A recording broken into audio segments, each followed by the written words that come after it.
اعوذ باللہ من الشیطان الرجیم بسم اللہ الرحمن الرحیم سیرت النبی صلی اللہ علیہ وآلہ وسلم عنوان محمد صلی اللہ علیہ وآلہ وسلم کا ستارہ چمکا۔ ملک شام کا ایک یہودی ایس مکہ سے کچھ فاصلے پر رہتا تھا۔ جب بھی کسی کام سے مکہ آتا وہاں کے لوگوں سے ملتا تو ان سے کہتا بہت قریب کے زمانے میں تمہارے درمیان ایک بچہ پیدا ہوگا، سارا عرب اس کے راستے پہ چلے گا، اس کے سامنے ذلیل اور پست ہو جائے گا، وہ عجم اور اس کے شہروں کا بھی مالک ہو جائے گا۔ یہی اس کا زمانہ ہے جو اس کی نبوت کے زمانے کو پائے گا اور اس کی پیروی کرے گا، وہ اپنے مقصد میں کامیاب ہوگا۔ جس خیر اور بھلائی کی وہ امید کرتا ہے وہ اس کو حاصل ہوگی، اور جو شخص اس کی نبوت کا زمانہ پائے گا مگر اس کی مخالفت کرے گا وہ اپنے مقصد اور آرزو میں ناکام ہوگا۔ مکہ معظمہ میں جو بھی بچہ پیدا ہوتا وہ یہودی اس بچے کے بارے میں تحقیق کرتا اور کہتا ابھی وہ بچہ پیدا نہیں ہوا۔ آخر جب نبی کریم صلی اللہ علیہ وآلہ وسلم اس دنیا میں تشریف لائے تو عبد المطلب اپنے گھر سے نکل کر اس یہودی کے پاس پہنچے۔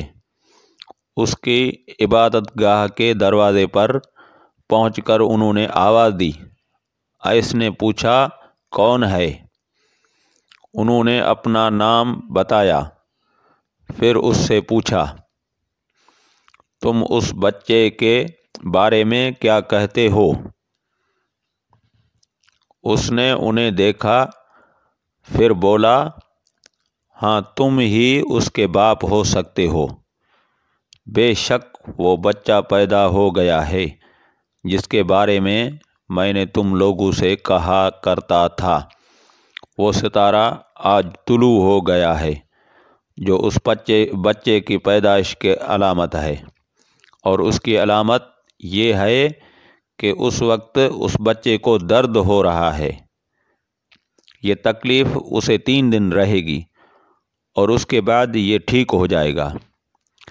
راہب نے جو یہ کہا تھا کہ بچہ 3 دن تک تکلیف میں رہے گا تو اس کی تفصیل یہ ہے کہ آپ نے 3 دن تک دودھ نہیں پیا تھا، اور یہودی نے جو یہ کہا تھا کہ ہاں آپ ہی اس کے باپ ہو سکتے ہیں، اس سے یہ مراد ہے کہ عربوں میں دادا کو بھی باپ کہہ دیا جاتا ہے، اور نبی کریم صلی اللہ علیہ وآلہ وسلم نے ایک بار خود فرمایا تھا میں عبد المطلب کا بیٹا ہوں۔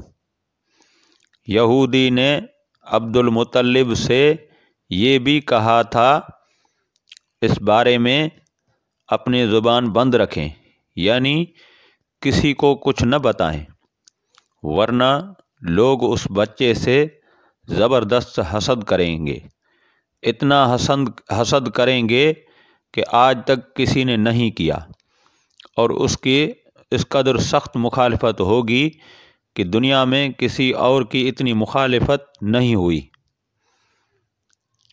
پوتے کے متعلق یہ باتیں سن کر عبد المطلب نے ایس سے پوچھا اس بچے کی عمر کتنی ہوگی؟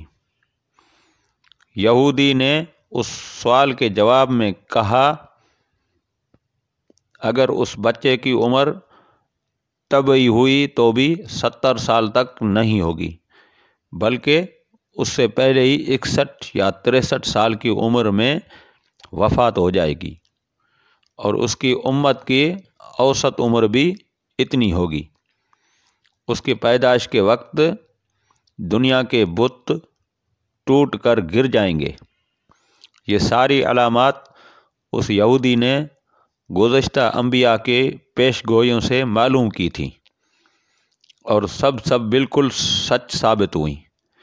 قریش کے کچھ لوگ عمرو بن نفیل اور عبداللہ بن حجش وغیرہ ایک بت کے پاس جایا کرتے تھے۔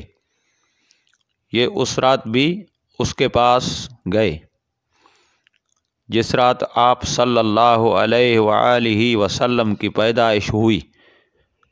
انہوں نے دیکھا وہ بت اوندے منہ گرا پڑا ہے۔ ان لوگوں کو یہ بات بری لگی، انہوں نے اس کو اٹھایا، سیدھا کر دیا، مگر وہ پھر گر گیا۔ انہوں نے پھر اس کو سیدھا کیا، وہ پھر الٹا ہو گیا۔ ان لوگوں کو بہت حیرت ہوئی، یہ بات بہت عجیب لگی۔ تب اس بت سے آواز نکلی، یہ ایک ایسے بچے کی پیدائش کی خبر ہے جس کے نور سے مشرق اور مغرب میں زمین کے تمام گوشے منور ہو گئے ہیں۔ بت سے نکلنے والی آواز نے انہیں اور زیادہ حیرت زدہ کر دیا۔ اس کے علاوہ ایک واقعہ یہ پیش آیا کہ ایران کے شہنشاہ کسریٰ نوشیروان کا محل ہلنے لگا اور اس میں شگاف پڑ گئے۔ نوشیروان کا یہ محل نہایت مضبوط تھا، بڑے بڑے پتھروں اور چونے سے تعمیر کیا گیا تھا۔ اس واقعے سے پوری سلطنت میں دہشت پھیل گئی۔ شگاف پڑنے سے خوفناک آواز بھی نکلی تھی۔ محل کے 14 کنگرے ٹوٹ کر نیچے آ گرے تھے۔ آپ کے پیدائش پر ایک واقعہ یہ پیش آیا کہ فارس کے تمام آتش کدوں کے وہ آگ بجھ گئی جس کی وہ لوگ پوجا کرتے تھے اور اس کو بجھنے نہیں دیتے تھے، لیکن اس رات میں ایک ہی وقت میں تمام کے تمام آتش کدوں کی آگ آنن فانن بجھ گئی۔ آگ کے پوجنے والوں میں رونا پیٹنا مچ گیا۔ کسریٰ کو یہ تمام اطلاعات ملی تو اس نے ایک کاہن کو بلایا۔ اس نے اپنے محل میں شگاف پڑنے اور آتش کدوں کے آگ بجھنے کے واقعات اسے سنا کر پوچھا، آخر ایسا کیوں ہو رہا ہے؟ وہ کاہن خود تو جواب نہ دے سکا، تاہم اس نے کہا، ان سوالات کے جوابات میرا ماموں دے سکتا ہے، اس کا نام سطیع ہے۔ نوشیروان نے کہا، ٹھیک ہے، تم جا کر ان سوالات کے جوابات لاؤ۔ وہ گیا، سطیع سے ملا، اسے یہ واقعات سنائے۔ اس نے سن کر کہا، ایک عصا والے نبی ظاہر ہوں گے جو عرب اور شام پر چھا جائیں گے، اور جو کچھ ہونے والا ہے ہو کر رہے گا۔ اس نے یہ جواب کسریٰ کو بتایا۔ اس وقت تک کسریٰ نے دوسرے کاہنوں سے بھی معلومات حاصل کر لی تھی۔ چنانچہ یہ سن کر اس نے کہا، تب پھر ابھی وہ وقت آنے میں دیر ہے، یعنی ان کا غلبہ میرے بعد ہوگا۔ پیدائش کے 7ویں دن عبد المطلب نے آپ کا عقیقہ کیا اور نام محمد صلی اللہ علیہ وآلہ وسلم رکھا۔ عربوں میں اس سے پہلے یہ نام کسی کا نہیں رکھا گیا تھا۔ قریش کو یہ نام عجیب سا لگا، چنانچہ کچھ لوگوں نے عبد المطلب سے کہا، اے مطلب، کیا وجہ ہے کہ تم نے اس بچے کا نام اس کے باپ دادا کے نام پر نہیں رکھا بلکہ محمد صلی اللہ علیہ وآلہ وسلم رکھا ہے، اور یہ نام نہ تمہارے باپ دادا میں سے کسی کا ہے نہ تمہاری قوم میں سے کسی کا ہے؟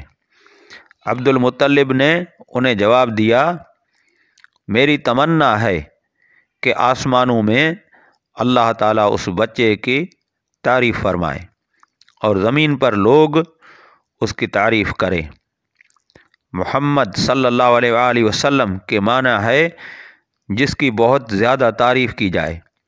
اسی طرح والدہ کی طرف سے آپ کا نام احمد رکھا گیا۔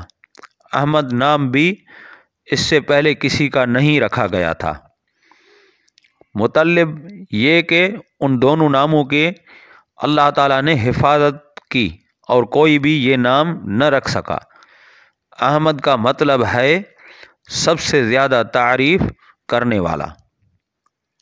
علامہ سہیلی نے لکھا ہے آپ احمد پہلے ہیں اور محمد بعد میں، یعنی آپ کی تعریف دوسروں نے بعد میں کی۔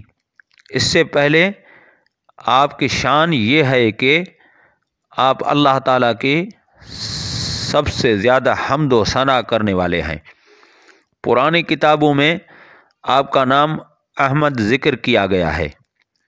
اپنی والدہ کے بعد آپ صلی اللہ علیہ وآلہ وسلم نے سب سے پہلے صوبیہ کا دودھ پیا۔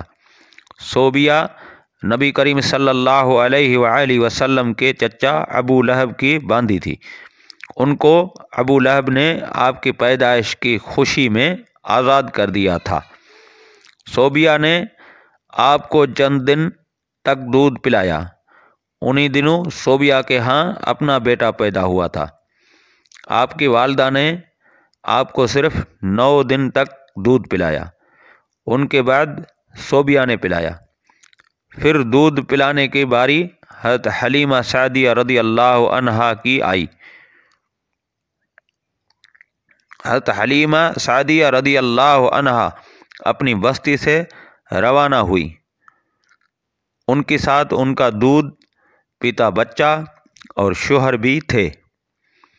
حضرت حلیمہ سعدیہ رضی اللہ عنہا دوسری عورتوں کے بعد مکے میں داخل ہوئی۔ ان کا خچر بہت کمزور اور مریل تھا۔ ان کے ساتھ ان کے کمزور اور بوڑھی اونٹنی تھی۔ وہ بہت آہستہ آہستہ چلتی تھی۔ ان کی وجہ سے حلیمہ رضی اللہ عنہا قافلے سے بہت پیچھے رہ جاتی تھیں۔ اس وقت بھی ایسا ہی ہوا۔ وہ سب سے آخر میں مکے میں داخل ہوئی۔ وآخر دعوانا